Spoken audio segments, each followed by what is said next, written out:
네, 안녕하세요. 려원사주의 려원입니다. 긴 연휴가 끝났네요. 이제 각자 자기 일터로 가서 또 하시던 일 또 열심히 하시겠네요. 예, 조금 피곤하신 분도 계실 테고, 휴식을 또 많이 취하신 분들은 또 피로도 싹 풀리고 또 산뜻한 그 몸으로 또 일하시는 분들도 있으실 것 같아요. 예. 자, 이번 시간에는요, 제가 여기 제목 육친, 궁과 십성 이렇게 적어 놨는데요. 그 육친이라고 하면은 내 일간을 기준으로 해가지고 이제 나를 둘러싼 조상이나 부모나 또 배우자나 그런 자식의 어떤 모습들, 그런 모습들을 이제 나를 기준으로 해서 보는 것이거든요. 그래서 이것을 볼 때는 우리가 뭐 일지는 배우자 자리다 뭐 이런 식으로 말을 하지만 궁과 이 궁이라고 하는 것은 자리를 말하는 겁니다. 뭐 우리가 말한 연지, 월지, 일지, 시지 이런 것이 궁이고요. 십성이라는 것은 십이운성이라고 해가지고 우리가 말하는 관성이다, 인성이다, 재성이다 하는 것들, 그리고 또 관성도 편관, 정관, 재성도 편재, 정재 이렇게 나누죠. 그래서 십성으로 10가지로 분류를 하는데요. 십성으로도 보고 궁으로도 봐야 됩니다. 두 가지를 같이 봐줘야 되거든요. 제가 하는 강의는 사실 입문자들을 위한 강의거든요. 그래서 아예 너무 몰라도요. 제가 하는 설명의 용어를 이해 못하기 때문에 이해를 할 수가 없고요. 또 어느 정도 공부를 하신 분들 같은 경우에는 또 약간 안 맞을 수도 있고요. 그래서 사주에 좀 관심이 있으신 분이라면은 기본적인 것을 좀 그 만세력이나 책을 통해서 조금만 공부를 하시면은요, 제가 하는 말의 용어들도 이해하실 수 있고요. 사주 공부를 더 깊이 있게 하실 수가 있습니다. 그래서 이 기본적인 것을 저는 이제 설명을 해드리고 있는데요. 용어는 기본이기 때문에 꼭 공부를 하셔야 됩니다. 강의를 듣다가 잘 이해를 못하시면요, 네이버에 검색을 해보셔도 괜찮고요. 뭐 그렇게 해보시면 다 거기에 나오거든요. 그래서 그걸 찾아보면서 또 강의를 듣고, 찾아보면서 강의를 듣고, 또 도서관에서 책도 빌려보고요. 그러시면은 도움이 많이 될 것 같습니다. 이 세 번째, 여기 일간이라고 나와 있는데요. 육치는 가족관계 해석입니다. 그러니까 사주를 볼 때 가장 기본적인 것이거든요. 보통은 내가 어떤 복을 타고났는지를 가장 궁금해 합니다. 저는 남편 복이 있나요? 아내 복이 있나요? 자식 복이 있나요?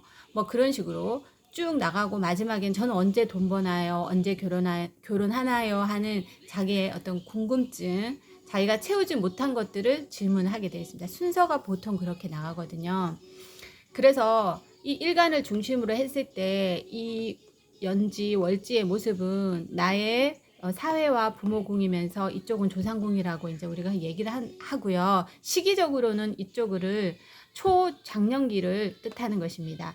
일간쯤에 이르면은요, 이때가 되면 이제 거의 중년, 4, 50대, 그리고 5, 60대를 지나서 이 말년이 이루어지기 때문에 저희가 시를 모르면 말년을 잘 해석하기 힘들다. 말년뿐만이 아니라 전체적인 구조, 서로의 상생관계를 이렇게 설명을 하기가 조금 힘듭니다. 물론 이 3주로도 해석을 하지만 실제로 나이가 4, 50이 넘어가신다면 이 말년운이 중요하거든요. 이 말년운이 자식의 자리도 되며 자식복을 보는 것이기 때문에 시가 조금 중요하다고 볼 수가 있습니다. 그래서 일간을 중심으로 했을 때요, 모든 오행이 다 골고루 들어있지가 않다고 했죠. 사주가 편중되어 있다고 했습니다. 십성이 인성이 태가 되거나 식상이 태가 되거나 또는 관상 혼잡이 되거나 이런 식으로 이제 태가 된 이었을 때, 그러니까 8글자 중에서 3글자 이상이 이 8글자에 차지를 해버리면요, 나머지 십성들이 들어갈 자리가 없게 됩니다. 그래서 그 나머지 오행마저도 2개 뭐 이런 식으로 치중이 되어버리면 이제 편중이 되었다고 하는데요. 우리가 이 자리로 보았을 때 내가 예를 들어서 병화라는 불로 태어났는데요. 사주에 나와 똑같은 화의 십성이 3개 이상을 자리를 차지해버릴 때는요, 나의 비겁이 굉장히 강해지는 거거든요. 그러면 이 비겁을 극해줄 수 있는 비겁의 힘을 줄여줄 수 있는 수오행이라든가 또는 화를 빼줄 수 있는 금오행 같은 것들이 예를 들어서 이 8글자 자리에 시지에 앉아 있다. 그렇게 되면 우리가 해석을 할 때 자식이 나의 센 기운, 안 좋은 억부용신, 그러니까 나의 너무 센 기운을 눌러주는 작용을 하는 그런 역할을 하는 자리가 되는 겁니다. 그러니까 그런 역할을 하는 것이 자식이 되기 때문에 이 사람은 자식한테 굉장히 복이 있다라고도 말을 하고요. 자식을 통해서 보람을 얻는다. 다른 데서는 힘들지만 이 자식을 보면 기쁨을 얻는다. 뭐 이런 식으로 복이 있다. 이런 식으로 표현을 합니다. 대신에 그 자리에 근이 뚜렷해야 됩니다. 천간에만 떠 있을 경우는 부족하죠. 그러니까 고립되면 안 되고요. 나의 어떤 센 기운을 빼주는 십성이 자식 자리든 부모 자리든 조상 자리든 어느 곳에 있는데 있을 때 위치를 할 때 그것이 꼭 뿌리를 가지고 있어야 됩니다. 천간에만 떠 있는 경우는 고립이 되었다고 밖에 말을 할 수가 없거든요. 이렇게 되면은 그 힘이 많이 부족하고요. 운에 의해서 휩쓸려 갈 수가 있기 때문에 좋지가 않고 항상 근을 가지고 뚜렷하게 연주에 천간과 지지에 자리를 잡고 있다거나 또는 뭐 월주에 또는 시주에 자리를 잡고 있으면은 나의 어떤 목마름을 해소해 주는 어떤 그런 역할을 한다라고 볼 수가 있습니다. 그래서 육친을 볼 때는 궁이 가장 중요하고요. 자리가 가장 중요하고 이 자리에 해당 십성이 앉아 있지 않을 경우에는 그 십성을 찾아서 보면 됩니다. 월지는 엄마의 자리인데요. 엄마의 정인이나 편인이 앉아 있어야 되죠. 하지만 어떤 사람의 사주도 그렇게 정확하게 앉아 있기가 힘듭니다. 이것이 시주에 가 있을 수도 있고요. 연주에 가 있을 수도 있습니다. 그러면 이것도 보면서 연간에 가 있는 그 엄마의 인성이 연간에 가 있다. 그러면은 이 인성 연간에 가 있는 이 연간을 해석을 해 주셔야 됩니다. 그래서 궁과 십성의 해석이 굉장히 중요하다. 이렇게 말씀을 드릴 수가 있습니다. 그래서 우리 사주에서 이 일간 옆에 딱 붙어 있는 월간 이 자리가 어떻게 보면 내 사주에서 대표격이 됩니다. 즉 내가 7, 80%는 이 십성에 의해 의지하고 또 우리 가정이나에서 이 대표가 된다라고 볼 수가 있습니다. 여기가 원래는 이제 아버지의 자리인데요. 이 아버지의 자리를 형제가 앉아 있다거나 엄마가 앉아 있다. 뭐 그런 경우에는 우리 가정의 대표는 아버지보다는 내 동생이나 뭐 내 누나, 내 오빠 뭐 이런 사람들이 가정의 어떤 대표적인 역할을 한다고 볼 수 있습니다. 이 아래의 사주를 봐도요. 경금일간이 일간에 신금겁재를 가지고 있습니다. 그러죠. 그러니까 실제적으로 아버지의 자리에 이 겁재가 앉아 있기 때문에 이 사람은 아버지가 대표격이라고 말을 할 수가 없죠. 그리고 이 밑에를 보면은 미토, 정인이 앉아 있습니다. 그래서 실제로 엄마는 자기 자리에 앉아 있는 사주이긴 합니다. 하지만 일지와 연지 이렇게 서로 형을 맡고 있고요. 그리고 일지와 시지는 합을 하고 있죠. 그래서 이 경금일간의 남자인데요. 이 사람 같은 경우에는 이 두 가지가 합을 이루면서 나중에 자식을 놓으면 자식과 합을 잘 이루고 있고 또 이것을 통해서 그러니까 화목하게 좀 어떤 가정의 모습으로 본다면은 자식과 잘 어울려져서 지낼 수 있다. 합을 이루어서 잘 지낼 수도 있고요. 그리고 또 그 배우자와 어떤 일을 도모할 수도 있고 이 묘를 가지고 있으면 손재주도 좋은 사람이죠. 그죠? 근데 이쪽으로는 이제 형을 맡고 있습니다. 그렇지만 이쪽으로는 합이 이루어지고 있습니다. 그래서 어쨌든 이 엄마 같은 경우에는요, 제자리에 정인의 모습으로 앉아 있고요. 또 이쪽으로 투간이 되어서 이 사람은 이 간목도 튀어나와 있고요. 간목도 튀어나와 있고 정인격이라고 볼 수가 있겠죠. 이 격을 본다면은 정인격이라고 볼 수가 있습니다.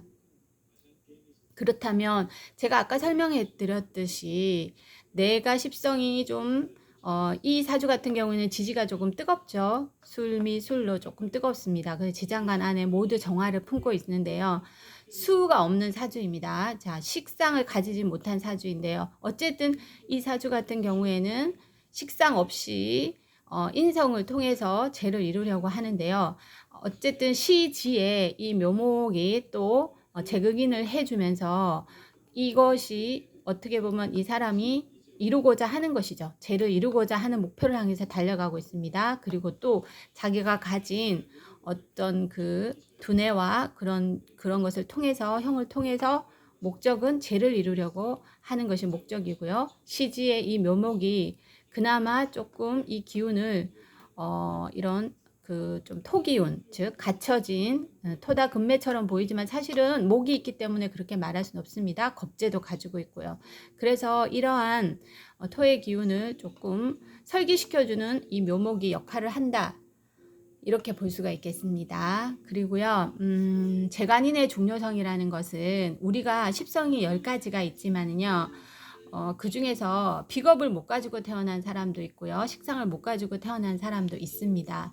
그런데 우리가 흔히는 재관인을 중요하게 생각하는 것은 재성은 남자한테는 이제 어떤 배우자의 모습이고요, 여자한테는 관성입니다. 그리고 또 인성이라는 것은 이제 그 엄마의 모습이기도 하지만은 우리가 흔히 말하는 자격이나 문서 그런 것을 의미하는데요.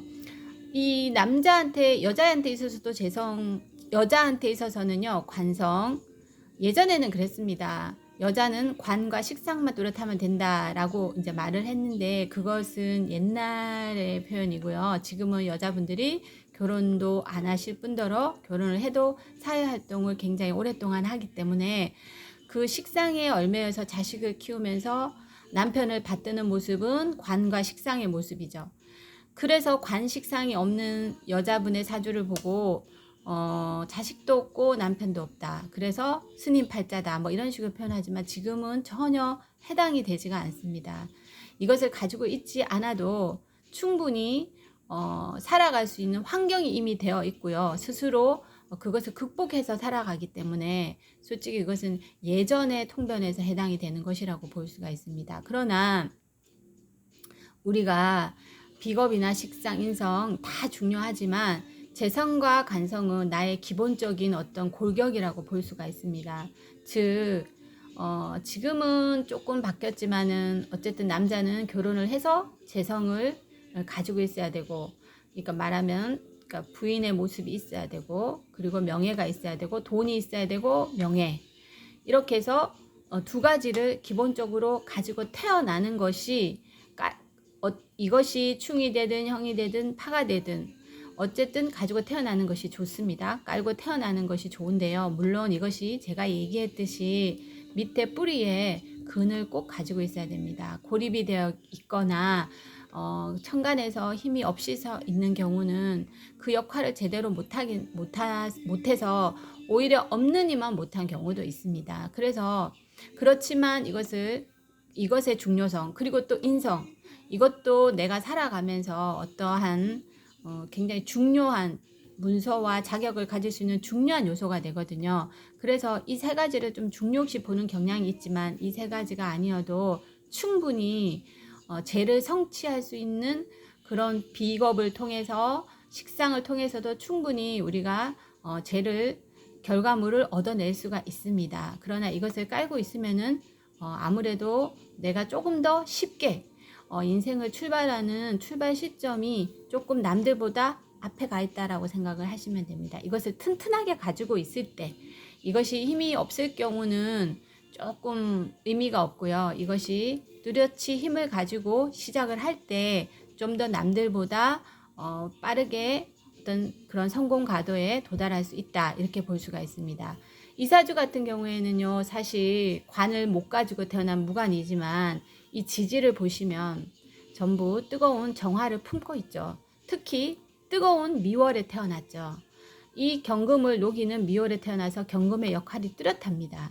그래서 이것은 미월은 거의 뭐 여름의 끝자락이라고 볼 수 있지만 사실 십성으로는 정인이라고 하지만 이 사람한테는 관의 역할을 하죠.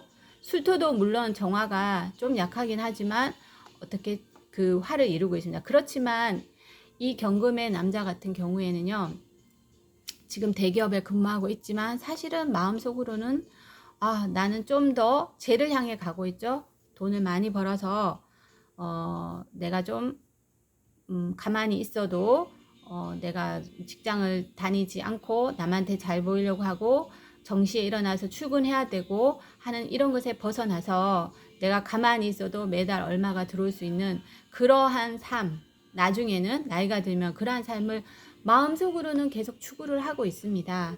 그렇지만 이 지지의 모습은 관성에 어떤 그런 데 얽매여 있죠. 그러나 이 마음속으로는 그런 것을 품고 살아가는 사람입니다. 그러니까 쟤를 향해서 쟤를 향해 가는 사주다. 그런데 여기서 인성이 지금 형을 맞아 있죠. 이것이 이제 인성을 써야 되는데 쓰는 과정이 이제 굉장히 우여곡절이 있다라고 볼 수가 있습니다. 집을 사도 부동산을 사도 그 과정에서 쉽게 나가는 것이 아니라 어떤 우여곡절을 통해서 죄를 이룬다라고 볼 수가 있습니다. 그렇지만 이렇게 신강한 사주는 이러한 것을 힘들게 받아들이지 않습니다. 이것은 겪어 나가야 할 과정이라고 생각할 뿐이죠.